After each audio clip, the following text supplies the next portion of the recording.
Oh my, it's time for Monday Night Raw, my favourite time of the week! 3 hours later.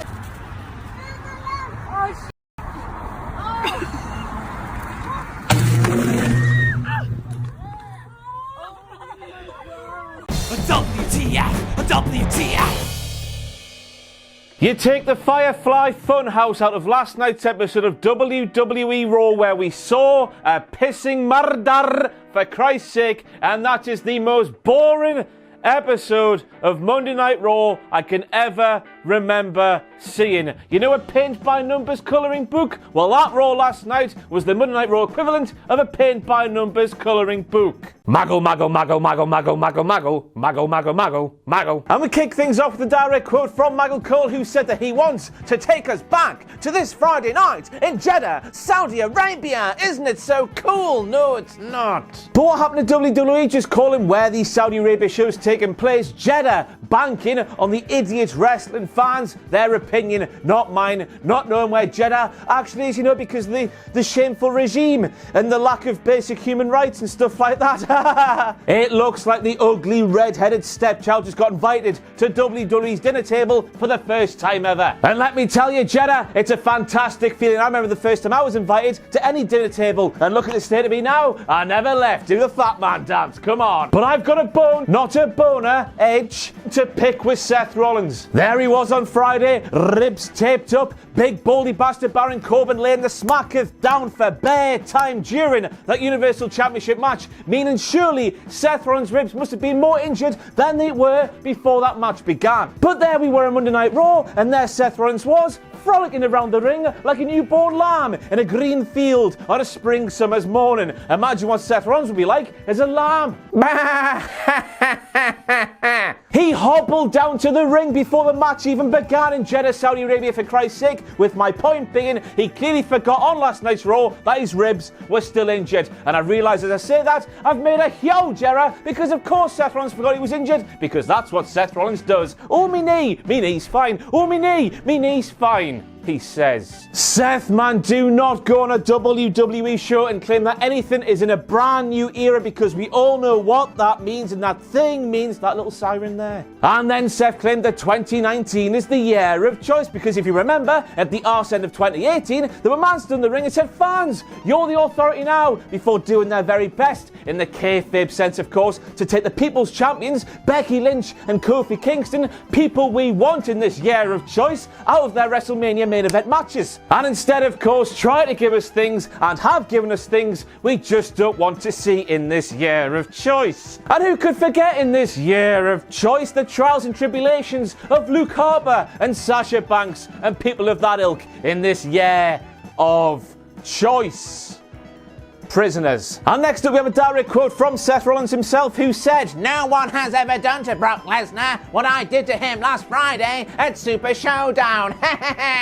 No, I'm sure there's a plethora of more examples of a WWE superstar taking a foreign object, twatting Brock Lesnar upside the head and the back, and Brock's pussy and his crack, and laying him out in the middle of the ring. But my mind went straight to Braun Strowman, who took a grappling hook, pulled a metal thing down, and murdered Brock Lesnar and Kane in one movement. We haven't heard from Brock or Kane ever since. Rest in peace, Brock and Kane. And next up we have big baldy bastard Baron Corbin, who comes out and says, "I learned many things during my time as the Raw General Manager-elect, so I can pick the special guest referee for our match, Seth Rollins. It's Stomping Grounds, where we are taking names and kicking ass." That's the full title of that show for some reason. But I've got one question, big baldy bastard Baron Corbin. You are not the General Manager-elect, or Commissioner, or Corporal, or Constable of Monday Night Raw anymore, so how can you pick who is the special guest referee for that Stomping Grounds where we are taking names and kicking ass match against Seth Rollins? Who gave you the right? But of course, here we are once again, the fans having to fill in the gaps for some crappy, lazy writing. Who would have thought of that? Never happens, does it?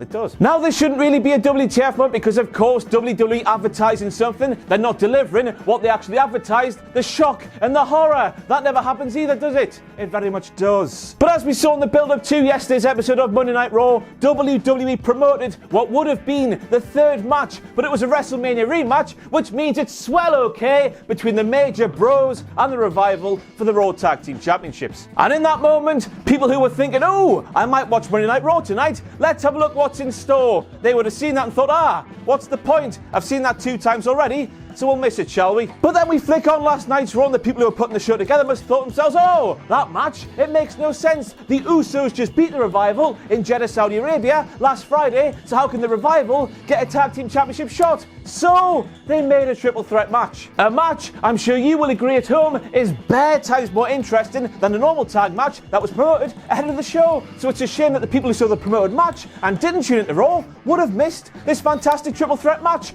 WWE, the message is just promote what you go to show. It isn't so hard now, is it? And it's still there, everybody. Every single time they have Michael Cole mention the Stomping Grounds pay-per-view, he has to say, it's time to kick ass and take names as I push my fingers into my eyes, out the back of my head, through me spine, out me stomach, then up me urethra, out me arsehole, and I kill myself because why does it have to be said? Just stop it, man. Made a grave mistake, Corey. Now we can all see what WWE are trying to do with Lars Sullivan by showing him jumping up and down backstage doing a Brock Lesnar jig. He's not just a fee-fi-fo-fum freak that we've seen bare times before. He's an army tank with a Ferrari engine. Vroom, look at him go. He is quite the athlete. But just after gorilla pressing Kalisto onto the ring stairs in a gnarly maneuver and sliding back into the ring like John Cena, that was the moment where Corey Graves decided to speak up and say the following.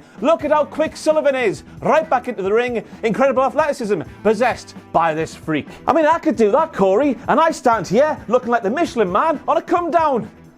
And here's a direct quote from Michael Cole when that shot there was seen, bouncing him face first off the ring steps.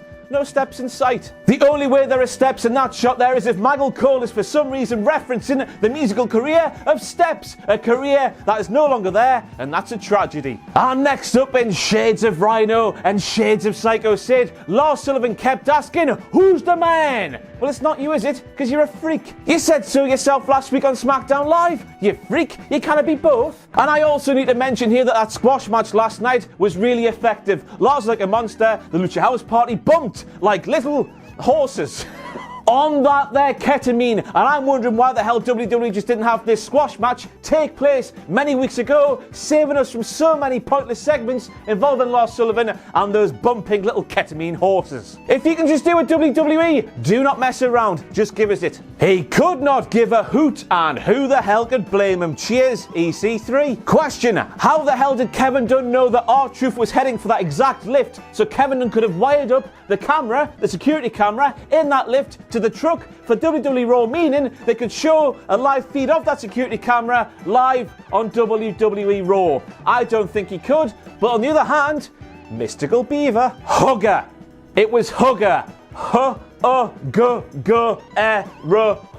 Crowd in San Jose who gave Alexa Bliss a massive oh shit. Did she really say that reaction? Renee Young, who quite literally asked, did she say hooker? Everybody watching last night's Raw, Alexa Bliss called Bayley a hugger. The kid high-fiving San Jose hometown hugger, to be precise. Bayley, I feel the need to say this right now, is not a hooker. Although, with this new bona fide mean streak of hers, she can really do well as a hooker in rugby union, in those there scrums. Hashtag dance like a dad, yet they have Miz dancing like a numpty right in front of Monroe Sky. No wonder Monroe Sky went all Shania Twain saying mizzles, daddles. That doesn't impress me much, because I'd be the same thing, because clearly the people who put the advert together do not understand quite how a daddy dances. You know what I'm talking. WWE is the only form of sports entertainment that's totally cross-cultural in every country in the world, including Saudi Arabia. Well, that was some convoluted bollocks now, wasn't it? Somebody please remind me why the hell WWE were pushing so hard for a groundbreaking first time ever women's match in Saudi Arabia, yet the Saudi government wouldn't let it happen.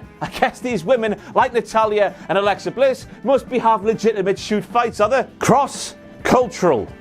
And next up we have The Miz talking about Samoa Joe's Cochina clutch, and of course because I stand here in front of you as a massive stinking hack, I mean talented wrestling correspondent, of course I looked at Urban Dictionary to see what Cochina actually means. A dirty girl, a girl who sleeps around, who doesn't take care of herself, who thinks or says something raunchy. That right there is Samoa Joe in a nutshell. Wendy! Numpties! Numpties everywhere! Samoa Joe, The Miz, Bobby Lashley, Braun Strowman, Cesaro and Ricochet. Have any of you lads heard from Shinsuke Nakamura or my bin spirit on the Rusev in recent times? Have you bollocks? Because the United States Championship has destroyed their careers and it'll do the same to yours, so why the hell do you want it? Yep. That was my first reaction when I saw Bayley as well. Yeah! Rock on, Bayley. What is the best wrestling maneuver to do to a professional wrestler who has missed large chunks of the last year due to issues surrounding concussions? A sunset flip power bomb where their head strikes the turnbuckle like Goldberg's Chrome Dome strikes a pole in Saudi Arabia. Now maybe Alexa Bliss needed her head looked at after that match last night thanks to that stupid maneuver there, but whoever produced the match, they need their head looked at twice as hard. And now it's time for a quick reminder just to remind you that Shane McMahon, who of course is the best professional wrestler in the world today, and an old sweaty man who clearly suffers from severe memory loss because he was acting so lovely towards Sami Zayn, a man who he fired from SmackDown Live not too long ago. Continuity. Handed Roman Reigns his first pinfall loss since the big dog relinquished his Universal Championship last year. On a show no less that is equivalent to or bigger than WrestleMania. Finally, at 49 years of age, Shane McMahon, who of course is the best professional wrestler in the world today, has been booked to be the best professional wrestler ever. So just before Paul Heyman was about to start speaking on last night's Raw, Michael Cole was heard when he wasn't supposed to be heard. We heard him say, "Paul." Pause. "Sorry, Mike." And in that very moment there, I pretended I was Mike, and Michael Cole was apologising to me for the last 22 years of his career. The little bit with Taz on SmackDown aside, and the UK tournament as well. But everything else, you have to be sorry, Michael. Quelle surprise, as the French would say. Our truth in a lift doesn't have any signal, or as they put it in that segment last night, bars. Cedric, the entertainer Alexander, replied to this revelation by saying, "Truth, you're a rapper and you have no bars in all the music you have?" You know the fingers that went into my eyes, out the back of me head, into me spine, out me stomach, up me dick hole, and out me arsehole when I'm putting them back into me eyes. Cedric, good wrestling, no talking. That's your formula to victory, pal. It's the second coming of the life of Brian, everybody. It's the life of Drake. I'm not Hornswoggle, I'm just a very small man. Not all WTF moments have to be negative. Here on WTF Moments, on the Cultaholic YouTube channel, and that was very positive. Outstanding work from Drake Maverick. Now I've got to be honest, I had no idea who Lisa Lace and Aaliyah Mia, that was Aaliyah Mia, were, so I googled who Lisa Lace was, and it turns out she's an AVN and T nominated porn actress in Texas and Nevada. And then we have Aaliyah Mia, who actually appeared on Raw before the actual Aaliyah from NXT has, despite the fact she was called Aaliyah Mia. Aaliyah Mia. I just need to say, the woman who appeared on Raw isn't the porn actress. They just used the same name as a porn actress. Don't Google them Triple H's, kids. But like, your pissing shows are terrible, WWE, but everything else, all the other companies, what they do, they're all really good at what they do, but you're really bad at what you do, so what does that really matter then? What she say? Say, shut up, Renee. What she say? Say, shut up, Renee. Renee asks, I want to know what's inside that cup there, and I'm here to tell you, Renee, there's piss in nothing. That cup is a symbol of EC3's time in WWE. EC3 in WWE is a void of nothingness that should be full, brimmed with good times and dark fruits. And next up we have Colonel McSweaty Bollocks, who of course is the best professional wrestler in the history of everything ever. He was pissed as a fart on last night's Raw. He was sweating double. He claimed that Roman Reigns, the big dog, is a 2-time Royal Rumble winner, when the big dog has only won it once. Now normally of course I'm all for heels being delusional liars and making achievements that they've done sound way bigger than they actually are, but this is Shane McMahon we're talking about here, the best professional wrestler in the history of everything. That was just a slip of the tongue from him, and we all know it was. So, aye, WTF Mum. So we learned on last night's Raw that R-Truth is a magician, and he will be the 48/7 Television European Champion forevermore. I'll tell you for why, because R-Truth can make that 48/7 European Television Championship disappear when he wants. You see, it's there 1 second, and he turns around, and it's gone the next. Continuity. And Jesus Christ, slap my arse and call me Ethan Carter IV, because even the referees in WWE are against EC3 for some reason. Look at how close to R-Truth he is there, but he can't get there for one reason and one reason only, and that's the referee who's blocking him off like he's shielding a ball from a dog. Let's forget about the fact that R-Truth went back into a broken lift, therefore is presumably still in that broken lift right at this very second. What the hell has EC3 done to everybody in WWE that has everybody in WWE trying to shaft his career? The Painmaker Chris Jericho's back in WWE. And of course, on last night's Raw in the Firefly Fun House, we saw murder, which means that Ramblin Rabbit has died once again. That's right, he has died for a second time, which means I'm starting to think that Ramblin Rabbit is actually a cat. And the final WTF moment, well, I think it's the final WTF moment. To be honest with you, by the time we got that main event last night, I wasn't sad like I was on Friday night. I was just bored pissless. There was piss not in my body at all. So I stopped paying attention. This could be the final WTF moment, or there could have been 50 more. If there was 50 more, I'm very sorry. But the final WTF moment I saw was Sami Zayn asking Seth Rollins if he had a knife in his tights. That wasn't a knife, Sami. That was his boner. See you tomorrow. Thanks for watching. Let us know what you think in the comments below. You can follow us on Twitter at Cultaholic. You can find us on Facebook at facebook.com/Cultaholic. And if you enjoy what we do here at Cultaholic, you can play us to our Patreon page, patreon.com/Cultaholic. Hit subscribe and join us